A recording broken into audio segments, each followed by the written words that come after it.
scope is to assess the effectiveness of various treatment process in removing the microplastic from wastewater, then evaluate the potential reuse of these microplastic in road construction.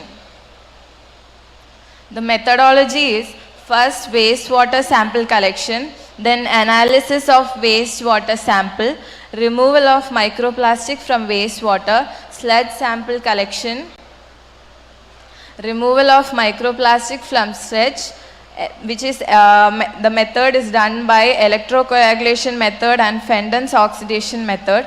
Then the reuse of microplastic from sludge in road construction. Our study area, we collected the wastewater from Kannur Water Authority Water Treatment Plant Irikor. These are the literature review.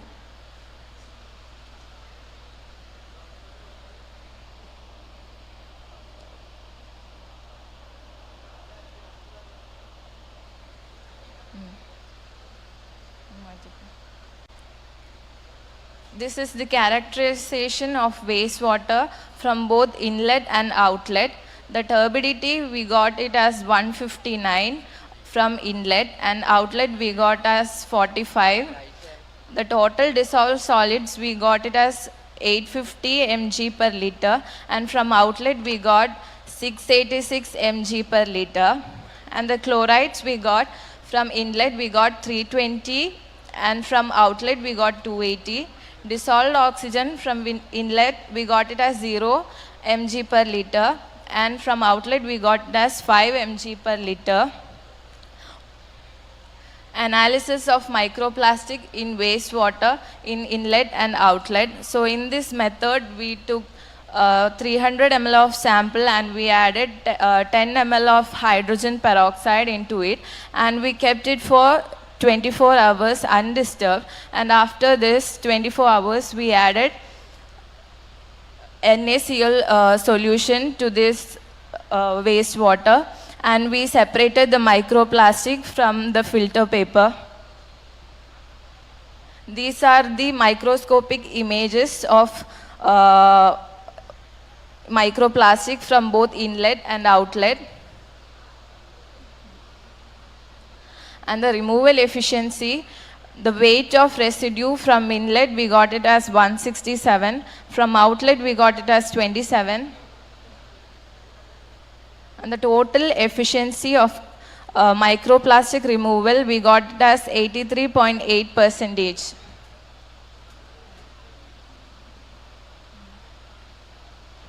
Then the removal of microplastic from sludge, there are two processes, electrocoagulation and Fenton oxidation.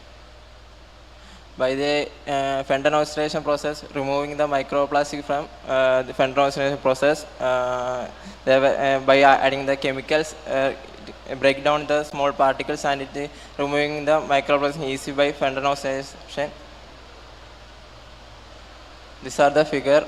The bubbles will be formed, the microplastic also in these bubbles. You can easily separate it by using filtration, and also use the magnetic stirrer. These are the removal efficiency of inlet, initial microplastic weights, and final. And removal efficiency we got 80%. Then the process is same electrocoagulation. It is also removing the microplastic from sludge by applying electric current by using electrodes. These are the figures.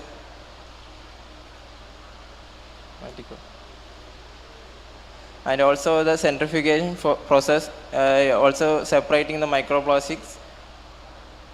These are the figure we got. And the removal efficiency of Cu and Fe, and these are the graphs. And as removal efficiency of Cu and Al, these are the graphs. Then we got the both two experiment more efficiency we got in electrocoagulation, there is 90%. In Al and Cu, Fenton oxidation, the removal efficiency is 80% only. And thus, after the treatment process, we are using the sludge microplastic into bitumen test. There are three tests. Softening point is also used to identify its strength and durability. These are the observation of softening points will be increase the amount of microplastic added. So the graphs. And the viscosity also same process, analyzing the durability and strength of the bitumen. And also the viscosity value is also increasing by adding the microplastics. These are the graphs. And ductility test, we are measuring the bitumen if the breaking point came, and it's also to analyze the durability and strength to measure the bitumen. These are the observation.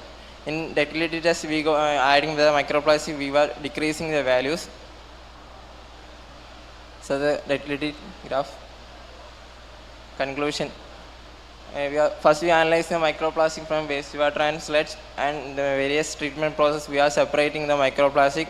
Then the electrocoagulation, we get the more efficiency in 90%. In fender oxidation only we get a removal efficiency 80% only. Both in electrocoagulation and fender oxidation, removal efficiency greater than in the electrocoagulation. And after this process we are using this microplastic in road construction for increasing the stability and strength of construction process. So the reference. Thank you.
Check.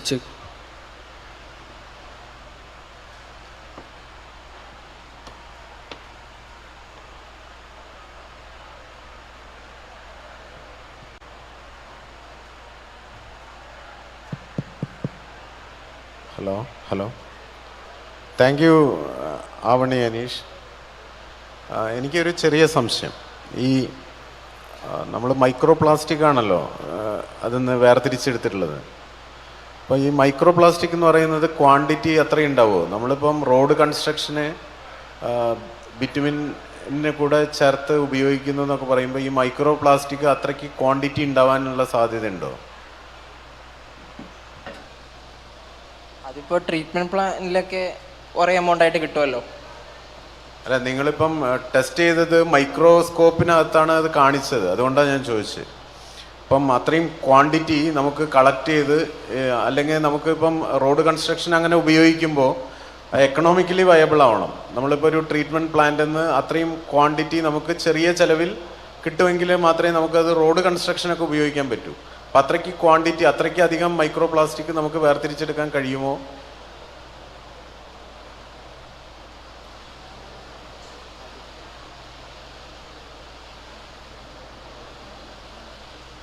അതൊരു treatment പ്ലാനിലെ പോലെ ഇരിക്കൂലേ.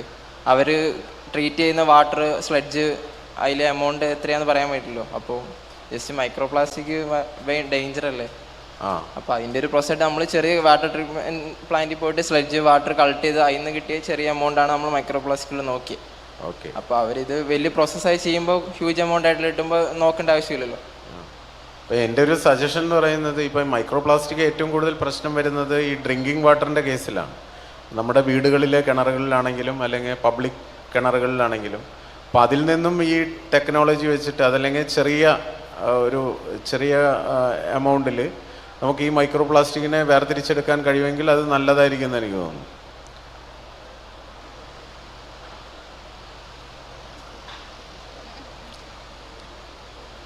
ആവണി നന്ദ സ്വരൂപ്.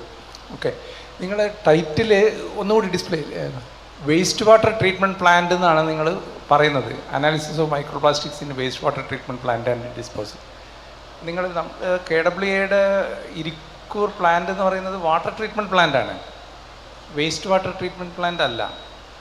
അവിടെ നമ്മൾ drinking വാട്ടറിൻ്റെ അതാണ്. അപ്പോൾ waste water treatment പ്ലാന്റിലായിരിക്കും നിങ്ങളിപ്പം പറയുന്ന മാതിരിയുള്ള മൈക്രോ പ്ലാസ്റ്റിക്കൊക്കെ കൂടുതലായിട്ട് നിങ്ങൾക്ക് ഒരു സാറ് പറഞ്ഞതുപോലെ കമേഴ്ഷ്യൽ യൂസിനൊക്കെ വേണ്ടിയിട്ടുള്ളൊരു ക്വാണ്ടിറ്റി വരുന്നതൊക്കെ അവിടെ നിന്നായിരിക്കും. നിങ്ങളുടെ ടൈറ്റിലും വേസ്റ്റ് വാട്ടർ ട്രീറ്റ്മെൻറ്റ് പ്ലാന്റ് എന്നുള്ളതാണ്. ഇപ്പോൾ നമ്മളിപ്പോൾ കണ്ണൂരിൽ ഇവിടെ പടന്നപ്പാലത്ത് കോർപ്പറേഷൻ്റെ ഒരു വേസ്റ്റ് വാട്ടർ ട്രീറ്റ്മെൻറ്റ് പ്ലാന്റ് ഇപ്പം റണ്ണിങ്ങിലുണ്ട്. അപ്പോൾ നിങ്ങൾ കുറച്ചും കൂടി അവിടെ നിന്നുള്ള സാമ്പിൾ കൂടി കളക്ട് ചെയ്തിട്ട് സ്റ്റഡിയിലേക്ക് ഉപയോഗപ്പെടുത്താം. കാരണം നമ്മളുടെ ഡ്രിങ്കിങ് വാട്ടറിൽ സാധാരണ റിവർ സാമ്പിൾ വാട്ടറാണ് നമ്മൾ റോ വാട്ടറായിട്ട് ഉള്ളത് ട്രീറ്റ്മെൻറ്റ് ഉപയോഗിക്കുന്നത്. അപ്പോൾ അതിൽ നിന്ന് അത്രത്തോളം മൈക്രോ പ്ലാസ്റ്റിക് കണ്ടൻറ്റ് എത്ര നിങ്ങൾക്ക് കിട്ടിയത്? സാധാരണ ഒരു MLD അല്ലെങ്കിൽ എന്തെങ്കിലും ഒരു പെർസെൻറ്റേജ് വെയിറ്റ് പെർ എന്തെങ്കിലും പറയാൻ പറ്റുമോ? 50% കിട്ടിയായിരുന്നു. 50% ഏതിൽ? സ്ലെഡ്ജിലാണോ? അല്ല, എനിവേ ഇപ്പോൾ നിങ്ങൾ ഇപ്പം പറയുന്ന വേസ്റ്റ് വാട്ടർ ട്രീറ്റ്മെൻറ്റ് പ്ലാന്റ് ആയതുകൊണ്ട് നിങ്ങൾ ആ സ്റ്റഡിക്ക് വേസ്റ്റ് വാട്ടർ ട്രീറ്റ്മെൻറ്റ് പ്ലാന്റിൽ നിന്നുള്ള സാമ്പിൾസ് കളക്ട് ചെയ്ത് സ്റ്റഡി നടത്തും. അപ്പോൾ ബാക്കി ഈ നിങ്ങളുടെ പ്ലാസ്റ്റിക്കിൻ്റെ ബിറ്റുമിനിലേക്കുള്ള ഉപയോഗത്തിൽ നിങ്ങൾ എന്താണ് കണ്ടെത്തിയത്? ബിറ്റുമിൻ്റെ ക്വാളിറ്റീസ്, റോഡ് കൺസ്ട്രക്ഷന് വേണ്ടുന്ന വിസ്കോസിറ്റിയും ഡക്റ്റിലിറ്റി എന്നൊക്കെ പറഞ്ഞ ക്വാളിറ്റീസ് ഇമ്പ്രൂവ് ചെയ്യാണോ അല്ല മോശമാവുകയാണോ ചെയ്യുന്നത്? ഇമ്പ്രൂവ് ചെയ്യുന്നു. എമൗണ്ട് കൂടുന്നതിനനുസരിച്ച് ഇമ്പ്രൂവ് ചെയ്യുന്നു. ഓക്കെ, അപ്പോൾ ഞാൻ ഈ പറഞ്ഞതുപോലെ ഒന്ന് അതുകൂടി നോക്കിക്കോളാം. ശരി.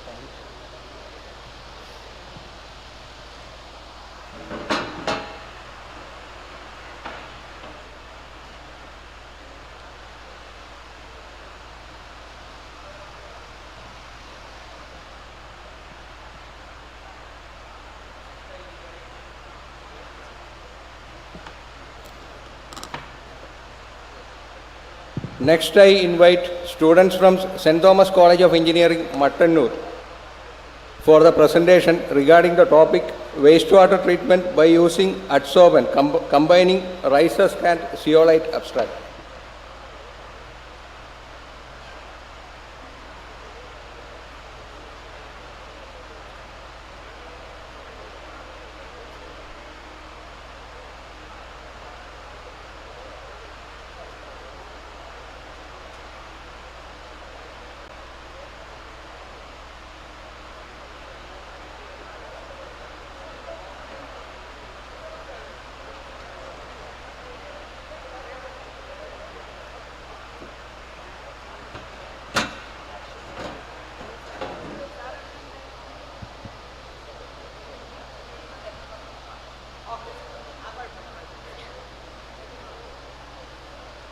Good morning, all the dignitaries and everyone present here.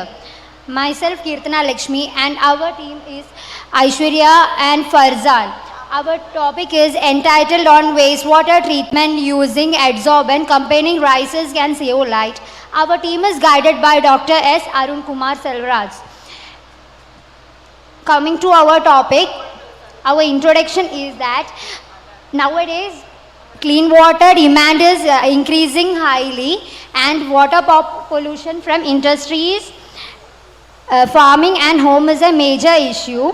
Now we are considering the adsorbents, rhesus and zeolite.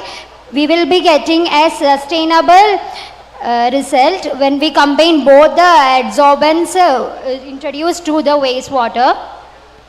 This is the study aims to treat municipal wastewater using rhesus and zeolite as adsorbent. Our objectives are to find the characteristics of wastewater, preparation of adsorbent, to find the effect of adsorbent dosage, to find the effect of pH, to find the effect of contact time, to find the concentration of contaminants after treatment. Our literature reviews are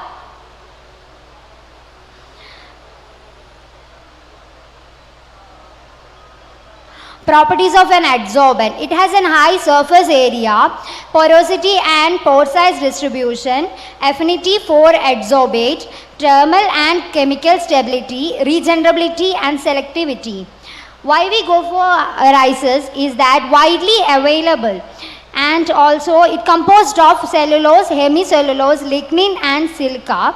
Silica enhances adsorption, porous structure improves pollutant trapping and retention, effective in removing turbidity, organic matter and sulfates from wastewater.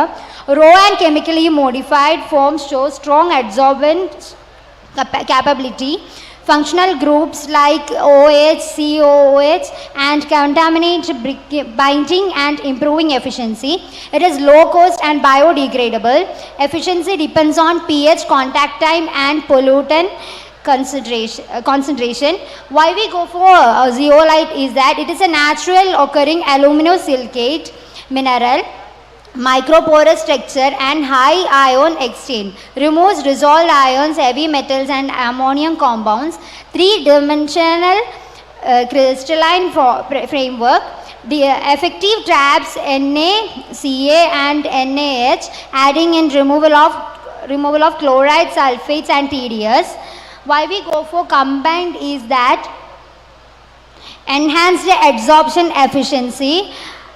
Rises and zeolite, when it is combined, it removes suspended particles, organic pollutants and sulfates.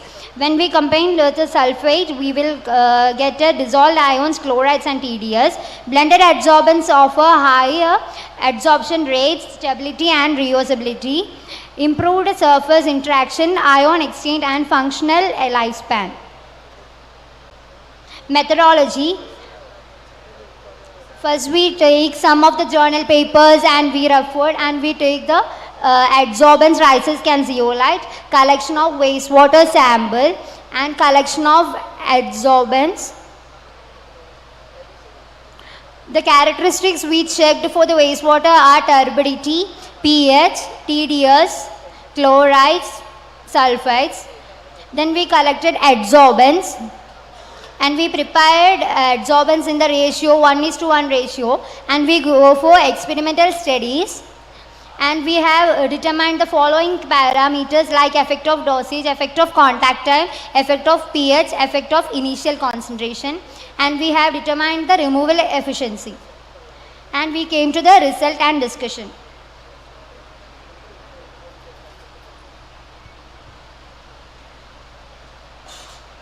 Collection and characterization of wastewater. We have collected our wastewater from municipal wastewater from Manyapalam STP.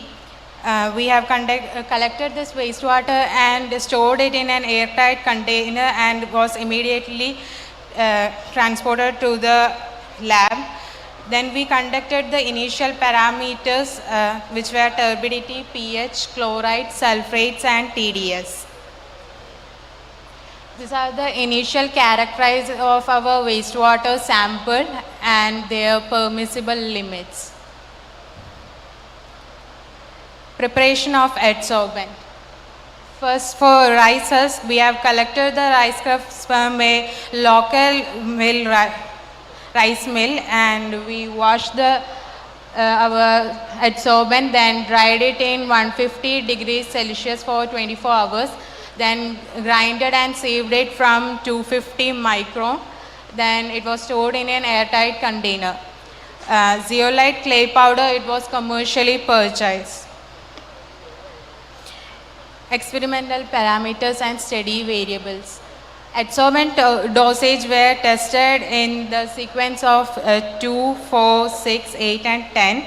It was to determine the higher optimum dosage.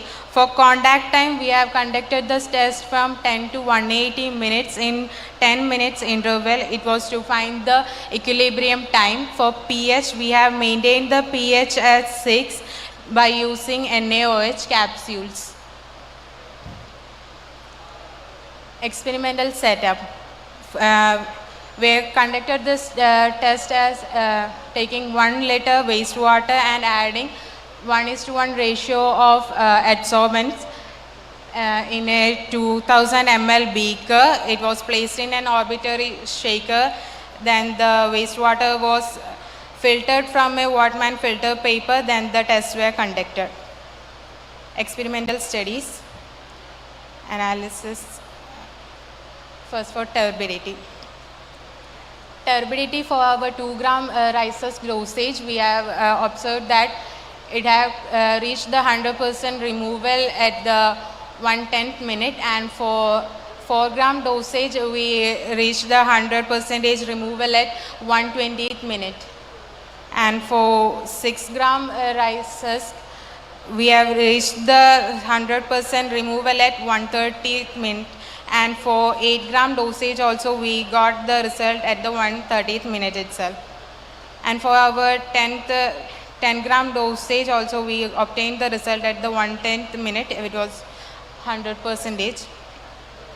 Then for zeolite 2 gram dosage we obtained the 100% removal efficiency at 1/30th minute, and for 4 gram we obtained the value at 1/40th minute. And for the 6 gram dosage and 8 gram dosage also we observed the result at the 1/40th minute. And for the 10 gram dosage of zeolite also the 100% removal was occurred at 1/40th minute. For our combined dosage, which was 1:1 ratio, for our first dosage we obtained the 100% removal at 1/10th minute, and then for our second dosage we observed the result at 1/20th minute, and for our third and fourth dosages we observed the result at 1/20th minute, and for our fifth dosage we observed it at 1/20th minute. Now the results of chloride. For chloride 2 gram rices dosage we have reached the maximum efficiency as 41% at 1/10th minute, and 42% for our 4 gram rices dosage, and 42% for our 6 gram dosage, and for 8 gram dosage we got 44% removal, and for 10 we got 42% removal efficiency.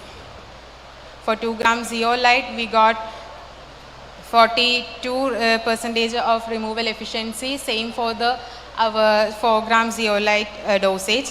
For the 6 gram dosage we observed it as 42%, and for the 8 gram we got it as 44%, and for the 10 gram dosage we observed the value as 42%. For our combined dosages, for the first dosage we got 42% removal efficiency, and for the second dosage also we got as 42% removal efficiency. For our third dosage we got 42% removal efficiency, and for our 8th dosage it was 44%, and for our final dosage we got it as 43%. Now the results of sulfates. For sulfate, our first dosage 2 gram rices, we noted the maximum removal efficiency as 35%, and for our 4 gram rices we got for 36%, and for 6 gram we got it as 55%, and for 8 gram we got it as 37%, and for 10 gram rices dosage we got it as 35%. For zeolite 2 gram we got the maximum removal as 35%, and for 4 gram zeolite we got it as 35% itself, and for the 6 gram dosage we got 36 removal efficiency, 36%, and for the 8 gram we got as 37%, and for 10 gram zeolite we got the maximum removal as 36%. For our combined dosage, for the first dose, we got 35% as removal efficiency, and for our second dosage also we got it as 35%. For our fourth dosage, we got 36% of removal efficiency, and for our 8 gram dosage, we got it as 37%. And for our final dosage, we got it as 36% removal efficiency. Now, TDS values. For TDS, our first dosage, 2 gram rice husk, we obtained the removal efficiency as 46%. And for our 4 gram rice husk dosage, we got 45% removal efficiency, and for 6 gram rice husk, we got 45% removal efficiency. For 8 gram also we got 47%, and for our 10 gram rice husk, we got 46% removal efficiency. For zeolite 2 gram dosage, we got the value as 46%, and for 4 gram zeolite, we got 46%. For 6 gram zeolite, we got the value as 45%, and for 8 gram zeolite, we got the value as 47%.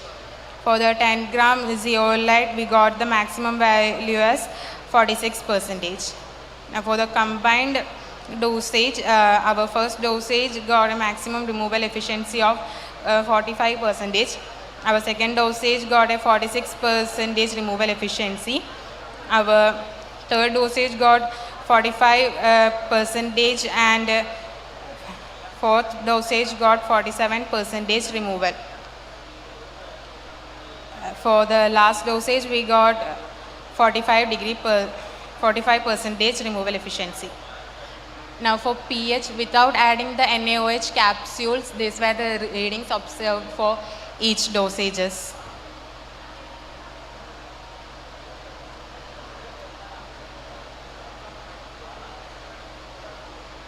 There was gradual increase in pH even after the desorption time.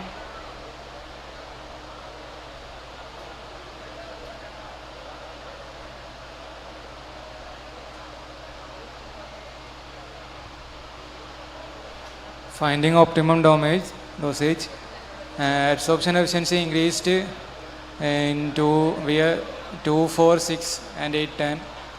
The maximum removal efficiency was observed at 8 gram per liter. Turbidity and chlorides were removed almost completely at 8 gram per liter.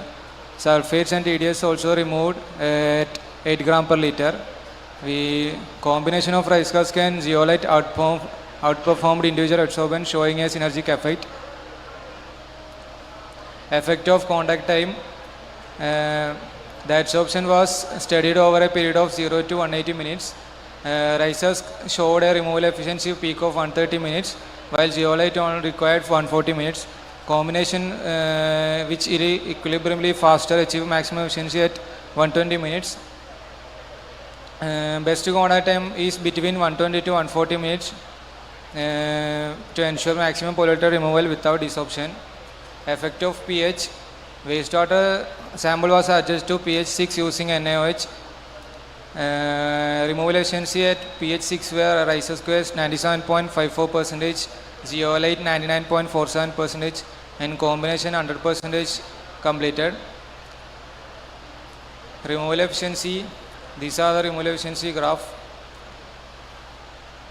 Turbidity, chloride, sulfates, TDS, percentage increase in pH, BOD removal efficiency, COD removal efficiency. These are the result comparison. Turbidity first initially we got 570 NTU. In rice husk we got 0 NTU, and zeolite 0 NTU, combined 0 NTU. Total dissolved solids 924 milligram per liter. In rice husk 486.64 milligram per liter. In zeolite 486.9 milligram per liter. These are the pH value, chloride, sulfates, BOD, etc. Conclusion, we experiment studied to remove pollutant removal efficiency using rice can zeolite. Initially, the wastewater has high turbidity, TDS, chlorides and sulfates and low pH. After treatment, the rice husk achieved 97.54% removal efficiency. In zeolite, 99.47 efficiency. In combined, we got 100% removal efficiency, showing the highest performance. The combination of rice husk and zeolite proved the most effective, offering a sustainable, low cost and efficient wastewater treatment solution. These are the references.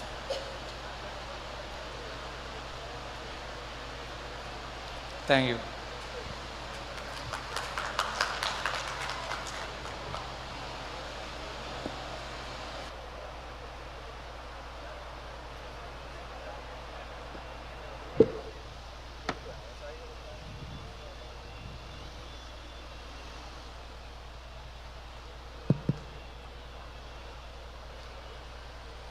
ഇത് എവിടെയെങ്കിലും at present this method is adopted in any WWTPs, or you are proposing this method for a new treatment method? We haven't seen this method before. Anybody had used? We don't know about that. Okay. Can you please go back to your any of the graphs showing chloride removal or sulfate removal?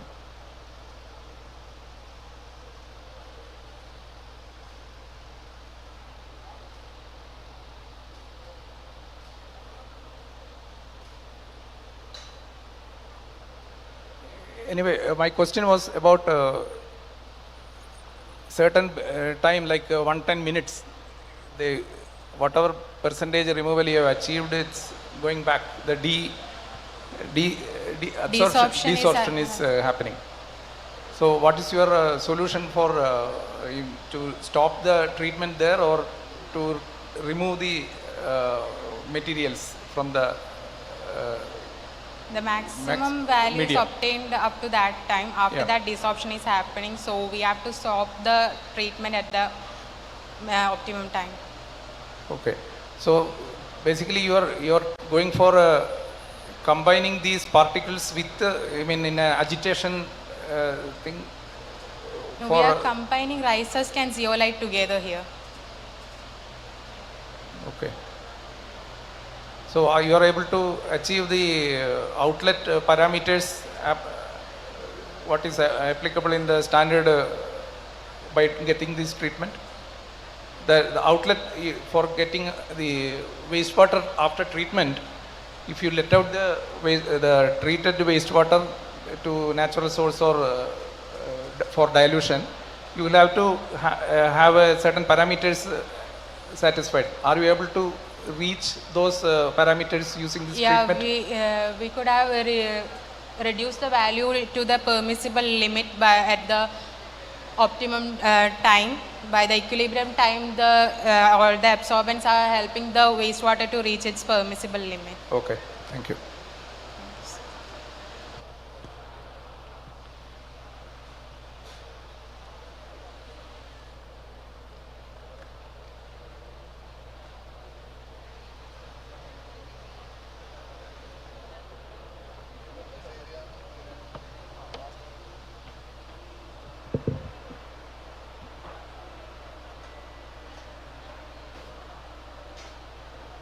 Next, I invite students from College of Engineering, Talakeri.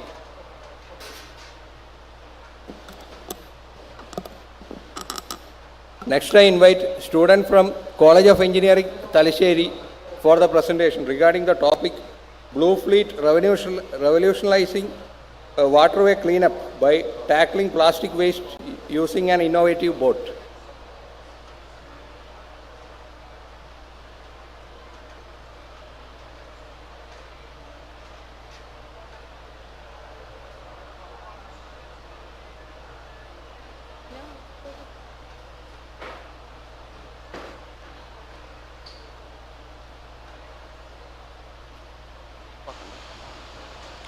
Good morning. My name is Bhavya Ragalagaran. I am from College of Engineering, Talakeri, and our project topic is Blue Feed.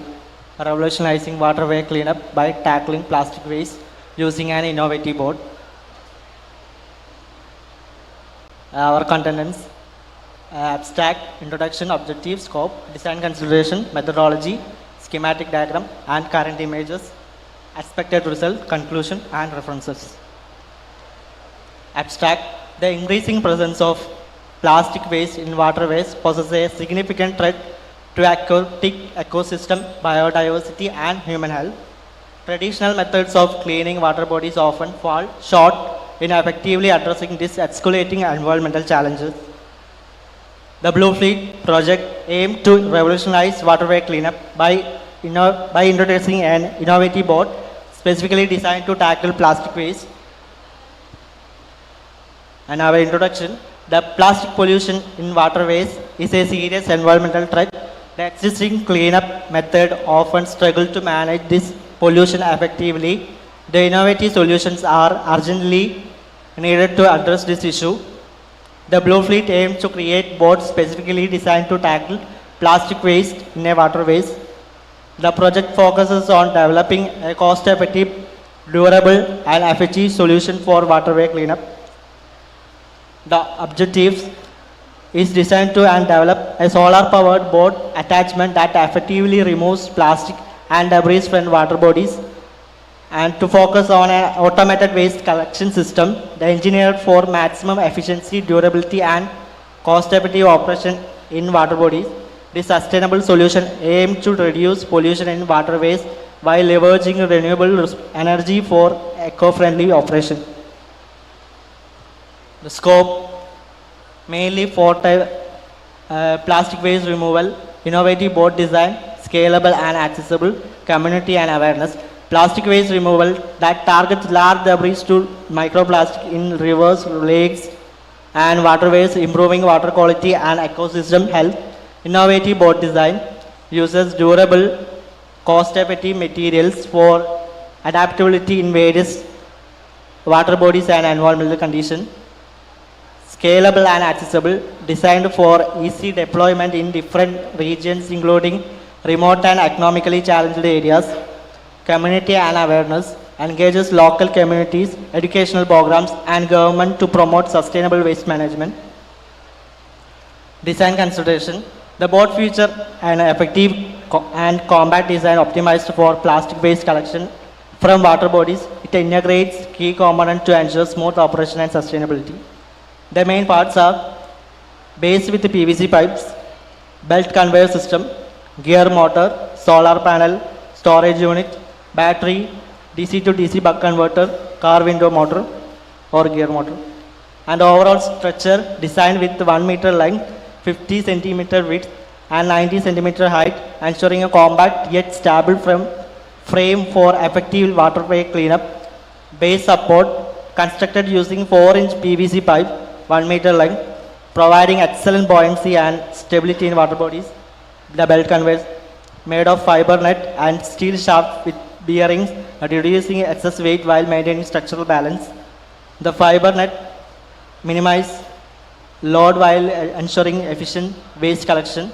Next, solar panel, a 50 centimeter solar panel with 25 watt power output, supplying clean energy for onboard operations. Gear motor, a 12 watt motor drives the boat movement, ensuring smooth propulsion. Bearing system uses 6202 type bearings mounted with brackets, secured with nuts, bolts, and washers for durability and efficiency. Storage unit constructed from steel net, ensuring lightweight design while preventing water accumulation. Car window motor, a 12 volt DC motor powers that belt conveyor, enabling continuous collection of floating waste. Battery and power management, equipped with 12 volt 7Ah battery supported by DC to DC buck converter for optimized energy distribution. RF control, remote control, that was optional. RF control system comprising an RF transmitter and receiver module. Example for 33 megahertz RF module. Motor driver module L298 and or similar, and microcontroller for a seamless wireless operation. Next on the methodology, the concept development, design and material selection, fabrication and assembly, testing and optimization, implementation and evaluation. Concept development, identify the need for efficient and cost-effective waterway cleanup system, research existing plastic waste collection method for their limitations, develop an conceptual design integrating a belt conveyor system, power efficient components and buoyant PVC pipe base. Next, design and material selection. Finalize the dimensions 1 meter length, 50 centimeter width, 90 centimeter height for a compact and stable structure. Choose materials PVC pipes for buoyancy, fiber net for lightweight conveyor, steel shaft for durability, and steel net for storage unit. Select power components 12 volt gear motor for propulsion, 12 volt DC car window motor for belt conveyor, 12 volt 7Ah battery with DC to DC buck converter for power efficiency. Fabrication and assembly. Construct the PVC base to ensure the floating capability. Install the belt conveyor system with steel shafts and 6 202 bearings for smooth operations. Integrate the gear motor for belt board movement and car window motor for conveyor rotation. Assemble and secure all components for the structural stability and functionality. Next, testing and optimization. Conduct trials in rivers, lakes and canals to evaluate waste collection efficiency. Analyze key parameters, conveyor rotation speed and waste collection rate, board stability and maneuverability in different water conditions, battery performance and energy consumption. Optimize system setting for maximum efficiency and durability. Implementation and evaluation. Deploy the boat in targeted polluter water bodies and assess the real-time waste removal efficiency and operational performance. Collect feedback for further improvement and potential scalability. And this is our project.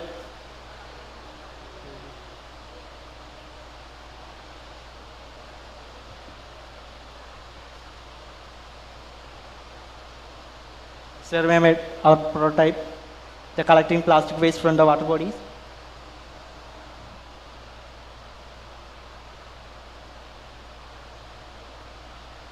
And the schematic diagram,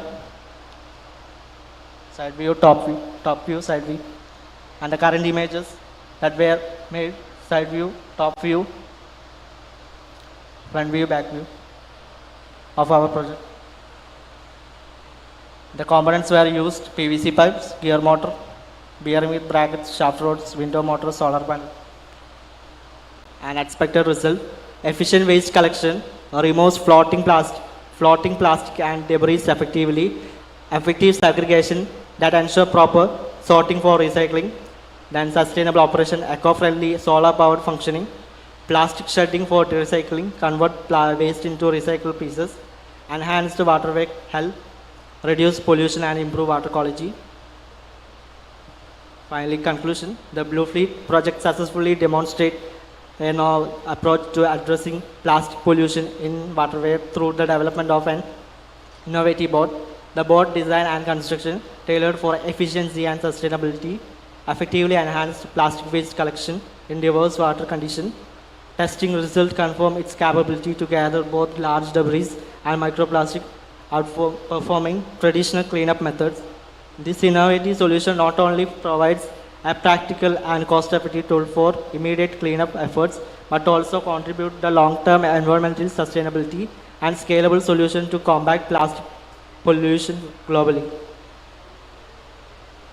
And references. Thank you.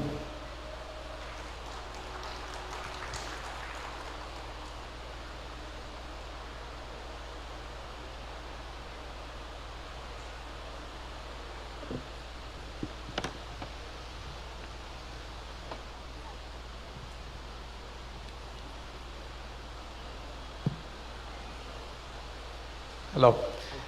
You are using operation remote is an option, you are saying, but in a big water body, how you are going to maneuver it without remote control?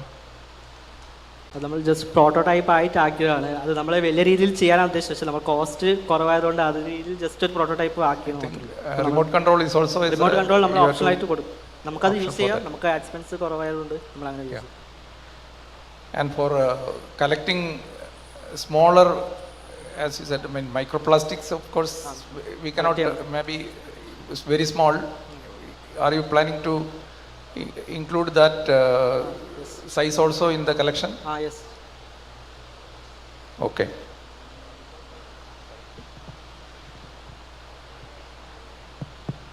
ഇതിനകത്ത് ഈ solar പാനലിന്റെ കാര്യമൊക്കെ പറഞ്ഞു, അതൊന്നും ഇതിനകത്ത് കണ്ടില്ലല്ലോ. അത് include അത് നമ്മൾ ഓപ്ഷനിൽ അത് കൊടുത്ത് നമ്മൾ എക്സ്പെൻസ് കുറവായതുകൊണ്ട് അത് അവിടെ അതിനൊരു സ്പേസ് കൊടുത്തിട്ടുണ്ട്. സോളാർ പാനൽ വെക്കാൻ വേണ്ടിയുള്ള സ്പേസ് കൊടുത്തിട്ടുണ്ട്.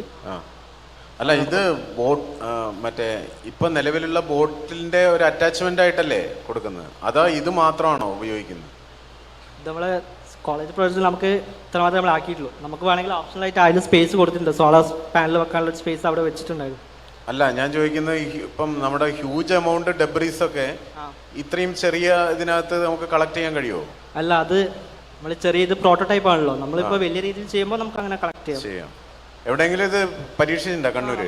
നമ്മൾ അടുത്തുള്ള ടെമ്പിളിലുള്ള അവിടെ വാട്ടർ ബോഡീസ് യൂസ് ചെയ്യും. ടെമ്പിളിൽ വാട്ടർ ബോഡീസ് അതേപോലത്തെ ചെറിയ റിവേഴ്സിൽ അടുത്തുള്ള തലശ്ശേരിയിലുള്ള സ്ഥലത്തുള്ള. എത്ര കോസ്റ്റ് വരുന്നുണ്ട് ഇതിന്? ഇതിൽ 25,000 ആയിട്ട് 25,000 ആയിട്ടുണ്ട്. 25,000 ഇപ്പം കാണിച്ച ചെറിയ ഇതിന്. അതെ.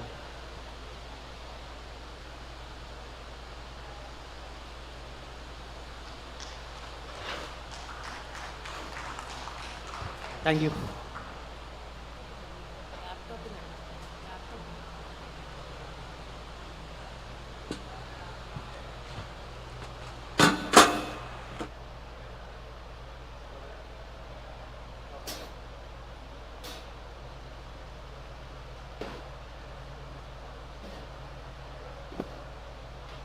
Next, I invite students from Government College of Engineering, Kannur for the presentation regarding the topic GIS-based surveillance of river water quality.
Good morning, everyone.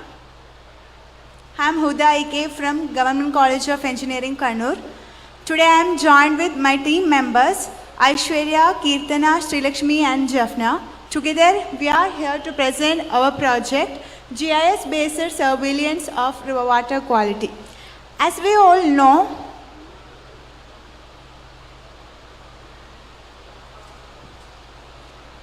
As we all know, 70% of our Earth's surface is covered with water. Despite of its abundance, only 3% of water is available as fresh water. But the recent rapid urbanization, industrialization and agricultural activities have leading to the contamination of river globally. Among these, rivers are the major freshwater sources. In this study, we focus on monitoring and analyzing the water quality of Valapattanam and Kuppam River, the primary water resources in Kannur. So, here what we aims to combine the lab-tested parameters with GIS, geospatial mapping, so that we can have an insightful understanding of river health. Here we are going to discuss sampling methodologies and lab analysis, GIS mapping, together with key insights and recommendations we have drawn. So, what is the relevance of monitoring water quality? As we all know, water quality assessment ensure the physical, chemical and biological characteristics of the soil meet safety standards for drinking, agricultural and industrial purposes. Together with ongoing monitoring reveal the presence of pollutants by which we can come up with better mitigation strategies so that we can ensure safety of our ecosystem and public health. And monitoring will help to track changes that threaten the biodiversity like oxygen depletion and habitat losses. Also, by monitoring, we can provide an effective management so that we can ensure the future generation has access to clean and ample water amid climate change and rising demand. So, these are the research gap where majority of the studies focus on a limited time period at a place. We need a continuous monitoring where the limited temporal resolutions can be overcome. Also, inadequate monitoring of emerging pollutants, where majority of studies focus on traditional pollutants, we need to focus on emerging pollutants like pharmaceuticals and microplastics. Another thing is the identification of industries that are the emission sources by which we can monitor and mitigate it at the source itself. Also, social and human dimensions of pollution, where GIS can be combined with the social factors that are contributing to the pollution. The objectives of the study involves analysis and detection of pollutants in Valapattanam and Kuppam River, the primary water resources in Kannur district. Also, impact assessment of river pollution through water quality index, which is a numerical value that indicates the quality of the river water. Together with monitoring and mapping pollution level over time using GIS technology. GIS is mainly used for spatial analysis and data visualization, which is enabled with the lab tested parameters to have a better understanding. These were the methodologies that we have followed in our project. First, we selected the locations for the sample collection from the Kuppam and Valapattanam rivers by association with the Pollution Control Board Kannur.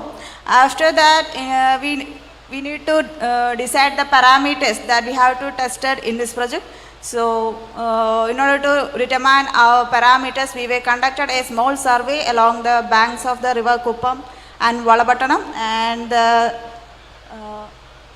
parameters were selected. After the selection of parameters, we collected the previous data regarding the trends of changing water pollutions and the parameters from the Pollution Control Board. Then we collected the samples from the different locations, and they were collected and stored in the 4 degrees Celsius in order to prevent the changes in the physical, chemical and biological parameters. After the analysis purpose, we go for the tabulation, and after the tabulation, we calculated the water quality index and associate this data to the GIS technology for mapping. These were the parameters that we selected for the testing purpose. They are the pH, turbidity, conductivity, alkalinity, COD, total coliform, total hardness, phosphate, fluorides, total solids, chlorides, dissolved oxygen, nitrogen content, total dissolved solids and total suspended solids. And these were the sampling locations of river Kuppam. They are the Kuppam, Rairom and the Rotary. And these are the sampling locations of Valapattanam river. They are the Pavannur, Iratti, Parashinikadavu, Parashi and Valapattanam. And in order to analyze the pollution trends of these rivers, we were collected the data, previous 2-year previous data from the Pollution Control Board, and the results were tabulated, and these results are integrated with the GIS technology. These were the sampling technique according to the BS trends. So I will be dealing with the laboratory tests. we have conducted tests to determine the parameters, 14 parameters we have selected, and these are the results. And here we can see in Valavatnam river, from January to April, we can see alkalinity level is, we can see a certain level of alkalinity, but during the monsoon season, we can see alkalinity is very low, and after the monsoon season, in post-monsoon season, alkalinity level is increased. Similarly, for the chloride also, in the pre-monsoon season, it shows a high value, and during monsoon, the value of chloride decreases, then show a small increasing in the post-monsoon season. Similar fashion in conductivity also, an increasing pre-monsoon season and a low value during the monsoon season, and in post-monsoon season, there is a increase.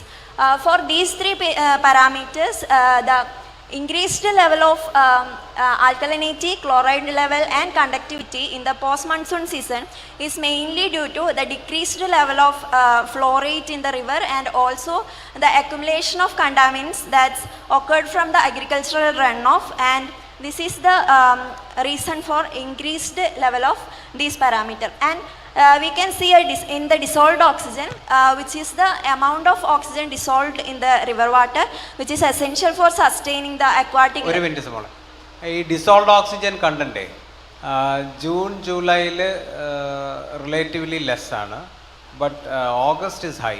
Normally നേരെ തിരിച്ചാണല്ലോ, monsoon വരുമ്പോൾ dissolved oxygen കൂടേണ്ടതല്ലേ? Sir, അത് ഈ monsoon സീസണിൽ run off കൂടുതലായിട്ട് വരുന്നത് കൊണ്ട് പല industry പ്ലേസിൽ നിന്നുള്ള ഒരു കെമിക്കൽ വേസ്റ്റും ബയോളജിക്കൽ ആയിട്ടുള്ള വേസ്റ്റുകൾ അക്യുമുലേറ്റ് ചെയ്ത് അങ്ങനെയാണ് dissolve. That happens only May end അല്ലെങ്കിൽ ജൂൺ ഫസ്റ്റ് വീക്കിലേ ചെയ്യുള്ളൂ. ബിക്കോസ് ജൂലൈയിലാകുമ്പോഴത്തേക്കും അങ്ങനെ സാധനങ്ങൾ എന്തെങ്കിലും ഉണ്ടെങ്കിലും that will get removed by itself പ്യൂരിഫിക്കേഷനിൽ പോകും. പക്ഷേ നോർമലി അതൊന്നും കൂടെ ഒന്ന് വെരിഫൈ ചെയ്യണം, ഓഗസ്റ്റ് ഗൈഡിനോട് ഒന്ന് ചോദിക്കണം. Okay. So for nitrate, it show high value in the pre-monsoon season and show low value in the monsoon season. For pH, we can almost say it remains in the value of 6.5 to 7.5.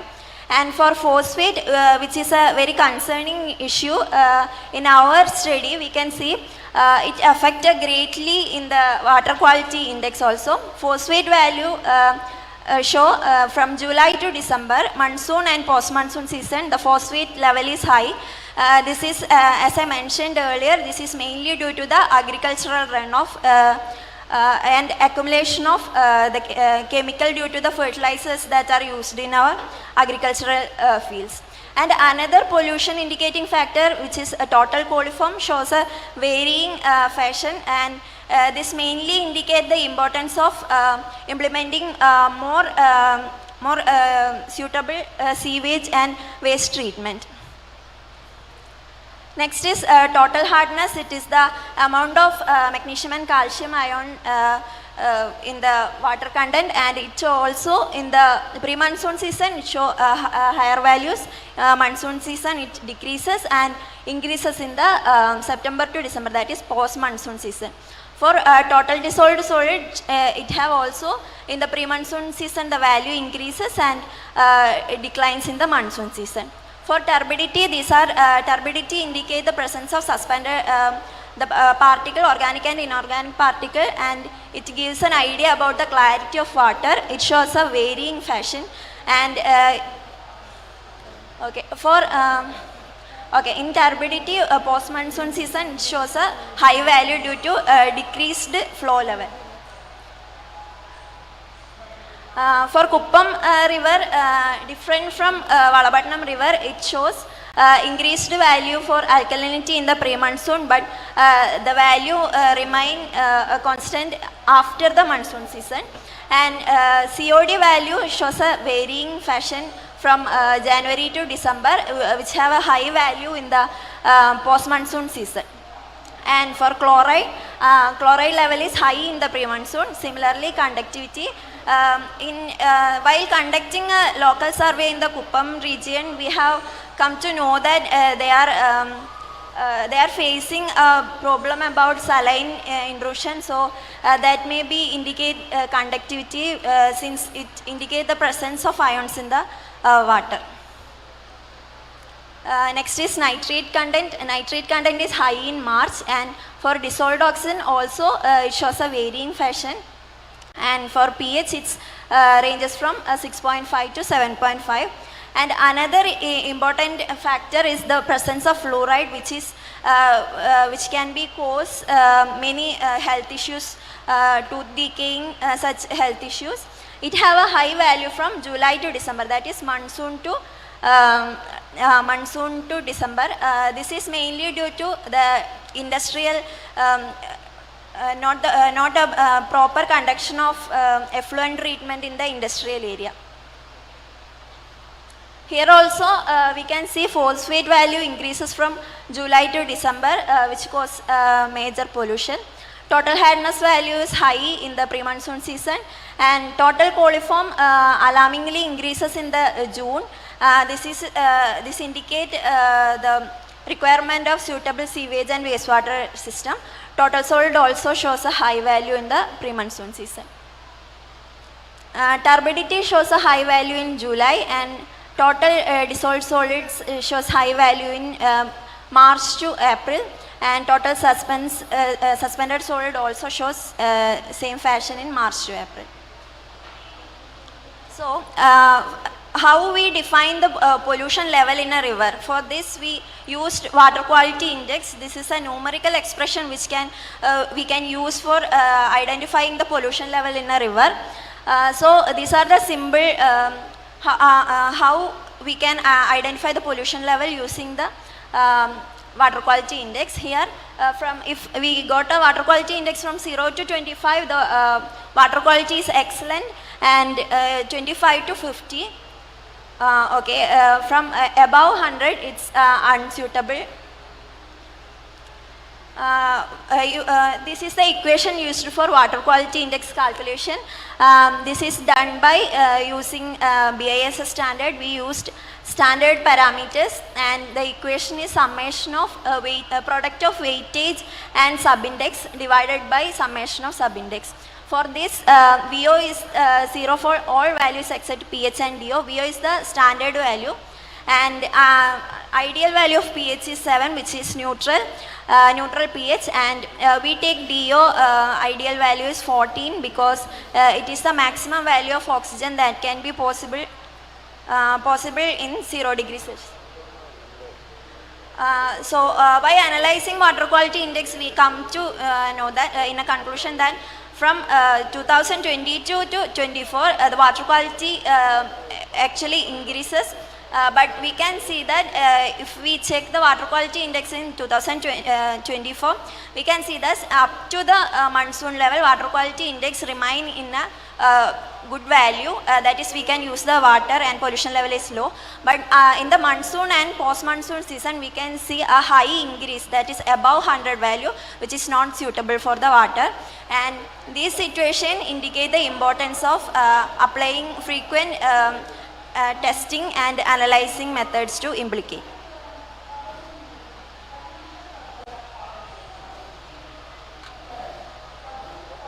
In our project, one of the key objective is mapping the spatial distribution of pollution across Valabhattanam and Koppam River.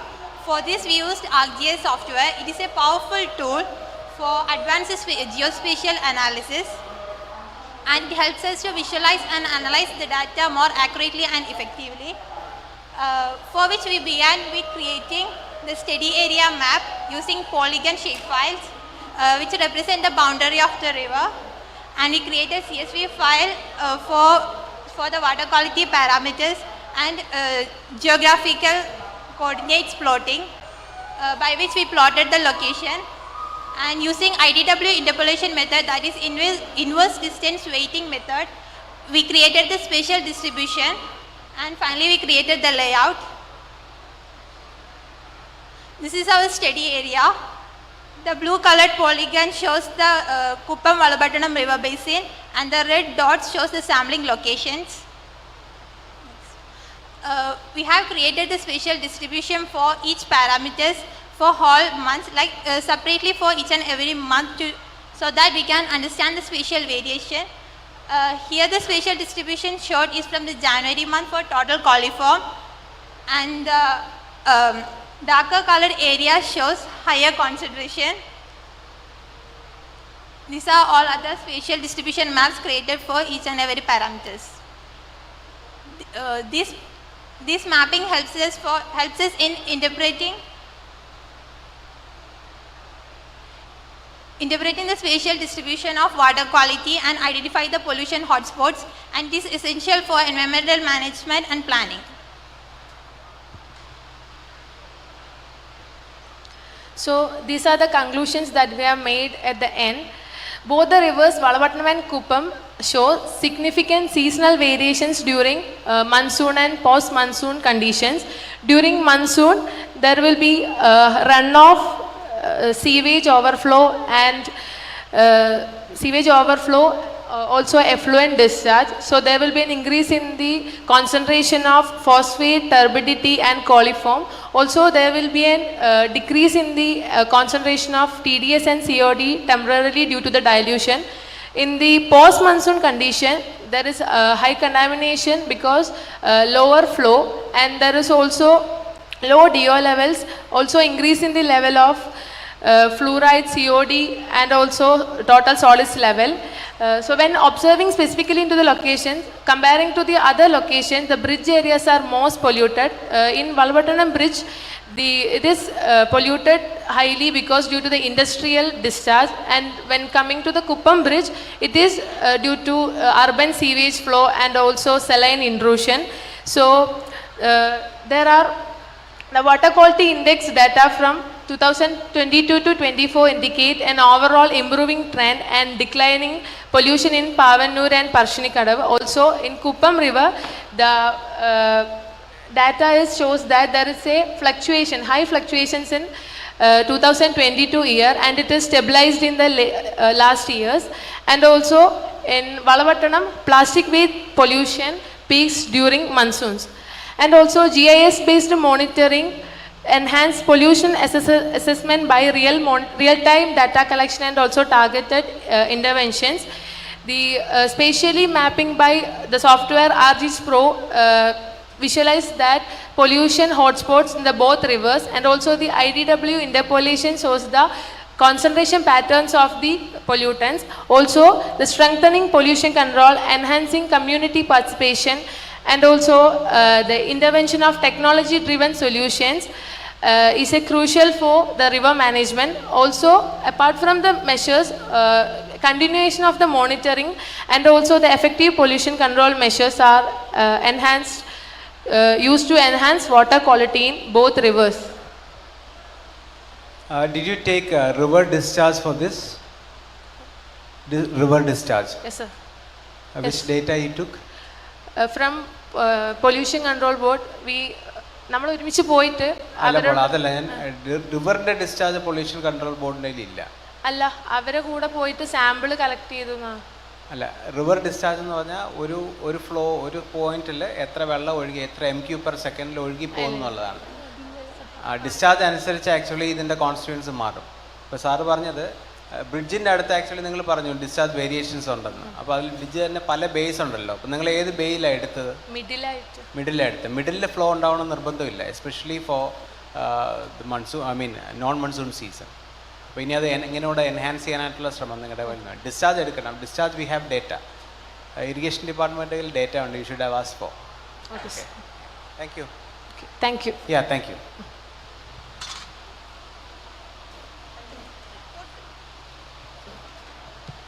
Hello, 1 second. നമ്മളിപ്പോൾ ഇവിടെ കണ്ണൂർ ജില്ലയിലെ ഏറ്റവും പ്രധാനപ്പെട്ട സോഴ്സാണ് നമ്മുടെ Pazhassi river. അപ്പോൾ Pazhassi റിവറിലുള്ള സാമ്പിളിലുള്ള water quality index എങ്ങനെയായിരുന്നു ഉള്ളത്? ക്വാളിറ്റി നിങ്ങളുടെ ഇതിൽ കുപ്പം ബ്രിഡ്ജ്, വളവട്ടം ബ്രിഡ്ജിൻ്റെയൊക്കെയാണ് നിങ്ങൾ ലൊക്കേഷൻ ഇവിടെ ഗ്രാഫിൽ കാണിച്ചത്.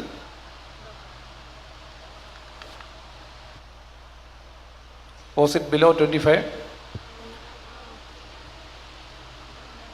അത് സ്റ്റഡി നടത്തിയിട്ടില്ലെങ്കിൽ നോക്കാം, കുഴപ്പമില്ല. Yes, sir. Actually, There is a hike in water quality index from July to December. It is unsuitable for drinking from July to December. Pashida. Parshidama. Okay. Okay, sir.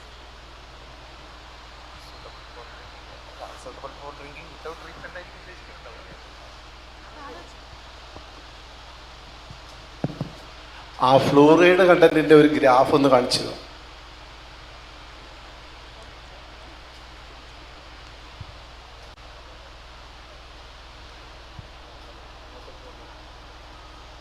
Kuppam river bridge ആ fluoride content July 0.2. അപ്പോൾ ഈ fluoride content 0.2 ആണ് അതിൽ കാണിച്ചിരിക്കുന്നത്. അതിനുശേഷം 0.25 0.3 വരെയുണ്ട്. Actually അത് നിങ്ങൾ ഡിസ്ക്രിപ്ഷനിൽ പറഞ്ഞിരുന്നത് അൺട്രീറ്റഡ് എഫ്ലുവൻ്റ് കൊണ്ടാണ് അത് റീസൺ എന്നാണ്. ഈ കുപ്പം റിവറിൽ എത്രത്തോളം ഈ എഫ്ലുവൻ്റ് ഇതിലേക്ക് ഡിസ്ചാർജ് ചെയ്യുന്നുണ്ട് എന്നുള്ള ഒരു സ്റ്റഡി ചെയ്തിട്ടുണ്ടോ? ഫാക്ടറീസ് അത്രയുണ്ട്, നമ്മുടെ അറിവ് വെച്ചിട്ട് അങ്ങനെ കുറവാണ്, അതുകൊണ്ടാണ് ചോദിച്ചത്. സർ, അത് നമ്മൾ ഇൻഡസ്ട്രികൾ എത്ര ഉണ്ടെന്ന് നോക്കിയായിരുന്നു. അപ്പോൾ നമ്മളൊരു റിലേറ്റീവായിട്ട് ചെറിയൊരു സർവേ കണ്ടക്ട് ചെയ്തായിരുന്നു, ടൈം കുറവായതുകൊണ്ട്. അപ്പോൾ വളപട്ടണത്തെ വെച്ച് നോക്കുമ്പം ഇൻഡസ്ട്രീസ് കുറവാണ്, പക്ഷെങ്കിൽ അവിടെ അഗ്രികൾച്ചർ നന്നായിട്ടുണ്ട്, കൃഷി ഒരുപാടുള്ള സ്ഥലമായി. കൺക്ലൂഷനിൽ പറഞ്ഞിരുന്നത് ഈ urban discharge, untreated urban discharge ആണ് ക്വാളിറ്റി ഇൻഡെക്സിനെ ബേസ് കുപ്പം റിവറിന് എന്ന് പറഞ്ഞു. അവിടെ അർബൻ്റെ വിഷയമില്ല, കൂടുതലും റൂറൽ ഏരിയാസാണ്. Okay.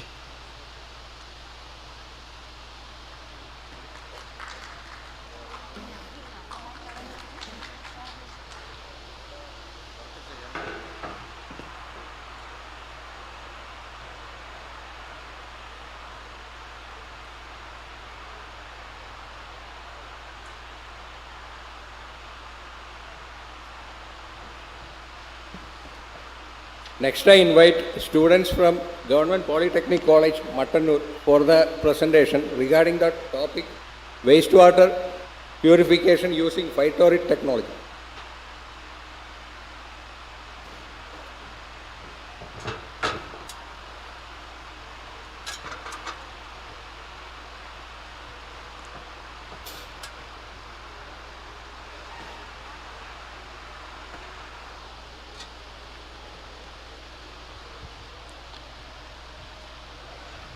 Good afternoon, everyone. I am Mayura KC, representing the Government Polytechnic College, Kannur. I am honored to present the project titled Wastewater Purification by Using Phytorite Technology. Our team tirelessly to develop an innovation solution for the phytorite technology for wastewater purification. We are excited to share our project findings and outcomes with you. We believe that our project significant impact in the environmental engineering. Throughout this presentation, we will walk you through the project objectives and methodology, results and conclusion. I would like to thank to our project guide Ashwati Miss and our HOD Roshan Sir and our institution to providing us for this opportunity working this project. And I would like to thank to our team members for their hard work and dedication, and also thank to the water resource department. Let's begin our presentation. As we all know, water pollution is the growing concern worldwide. The rapid industrialization and urbanization can lead significantly to increase the wastewater generation. If it is not treated properly to harm the environment and the human health. In this context, our project focused on the phytorite technology for wastewater purification. The phytorite technology utilizes plants and their microorganisms to remove the pollutants from the contaminants from the wastewater. It makes it natural and cost effective and efficient solution. And our project aims to investigate the feasibility and the effectiveness of the phytorid technology.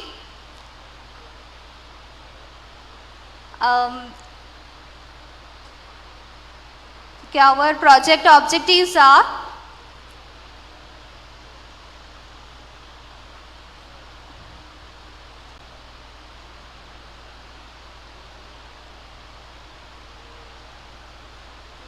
to introduce the phytorid technology to purify the wastewater in order to overcome the groundwater pollution by the treated water used in irrigation field, to develop a small-scale model of water treatment system using phytorid bed, to determine the characteristics of wastewater before treatment and after treatment using phytorid technology, facilitate the recycle and reuse of water, etc.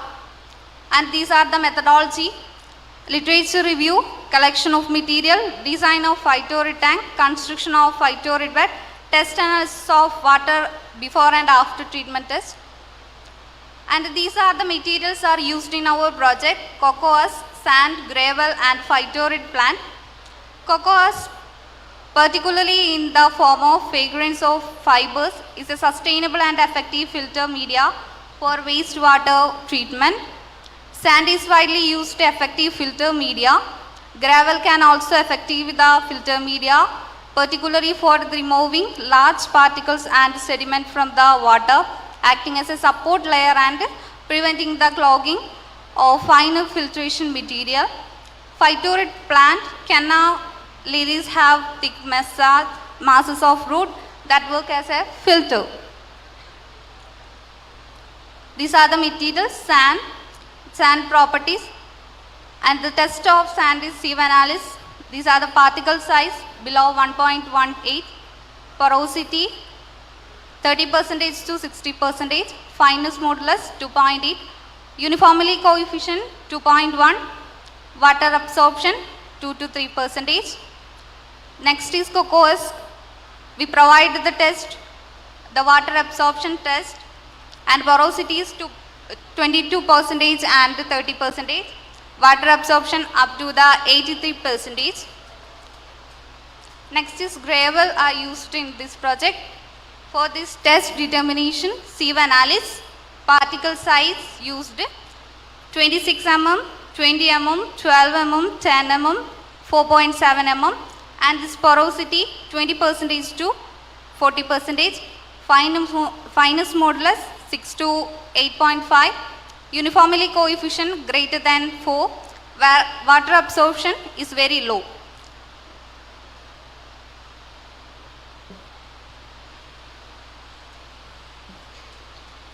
In phytorid technology, we used the phytorid plant is Kanna species, Kanna plant. Kanna lilies have thick masses of root that work as filter. The roots also provide a home for beneficial organism. As water forces its way past the roots, the organism living there break down harmful pollutants. The excretions produced by the organisms which are healthy for the plants and then absorbed by the plant roots, helping the kanna to grow and thrive. The other material is tank. For the construction of tank, we used the fish tray. It's economical and support the phytorid bed.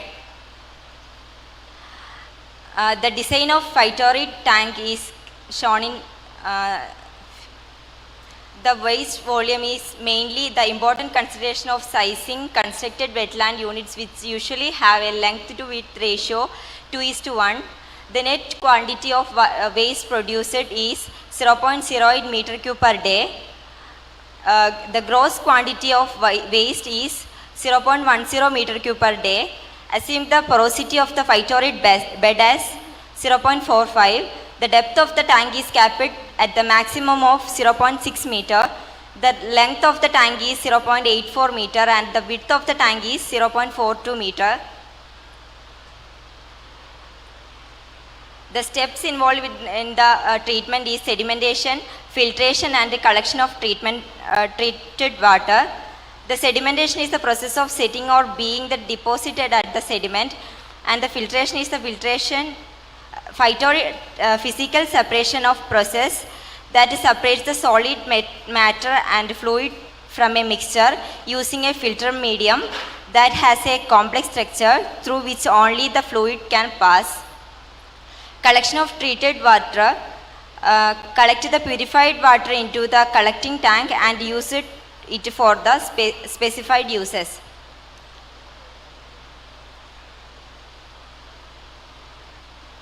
And this is the proposed scale phytorid tank. It consists of sedimentation tank, phytorid bed and collecting tank. Phytoric bed can 4 layers: soil, cocoa, sand and gravel. After sedimentation, the wastewater is flowing through the phytorid tank and then flowing the layers. The treated water is collecting to the collecting tank. First layer, 5 centimeter thickness. It is have soil for plant growth. Second layer is cocoa husk, and third layer is fine aggregate. Last layer is gravel. Gravel of 40 mm effective diameter, 10 centimeter thick. Gravel of 20 mm effective diameter, 5 centimeter thick. Gravel of 10 mm effective diameter, 5 centimeter thick. Gravel of 4.75 mm effective 10 mm thick. The test analysis of the wastewater before and after. First one is biological oxygen demand. Biological oxygen demand is the measure amount of dissolved oxygen needed by microorganism to break down the organic matter in a waste sample, serving as an indicator of water quality and pollution levels. Next one is chemical oxygen demand. It is a measure of the amount of oxygen that is consumed by organic matter in water. It is the important indicator of the water quality and is used in the monitor and wastewater. Next, dissolved oxygen. Dissolved oxygen is the amount of oxygen has gas dissolved in water. It is a measure of water quality and it is important for aquatic life. A calibrated dissolved oxygen sensor can measure DO in mg per liter or percentage of dissolved oxygen. Healthy water has dissolved oxygen concentrations above 6.5 to 8 mg. Components we can leave. You come to the results.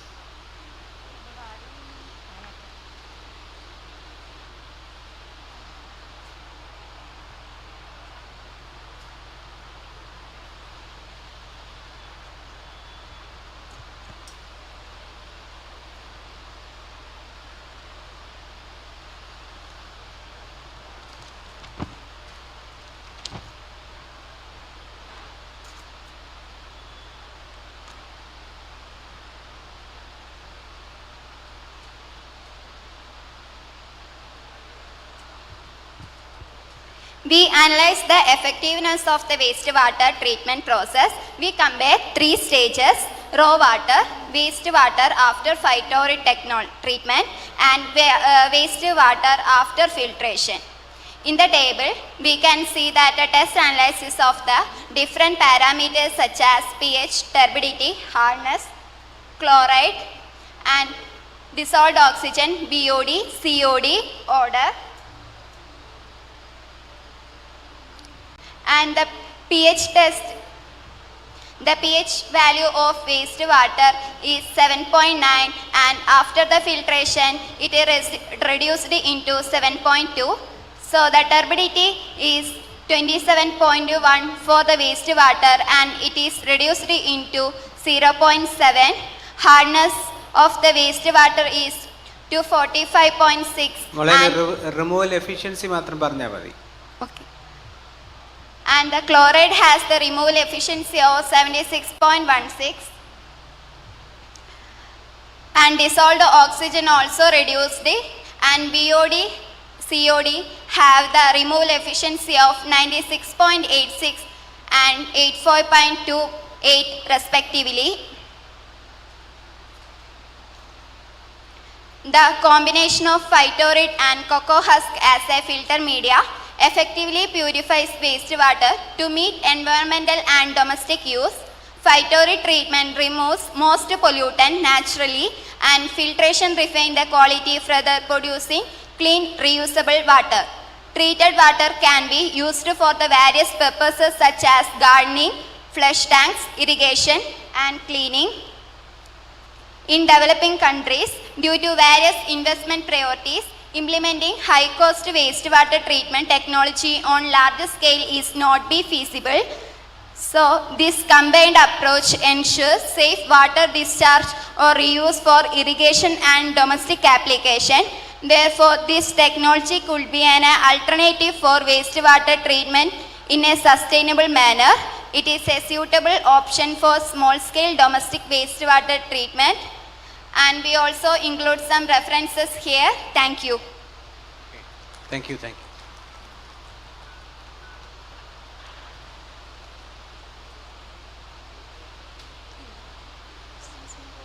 Okay, thank you, ma'am.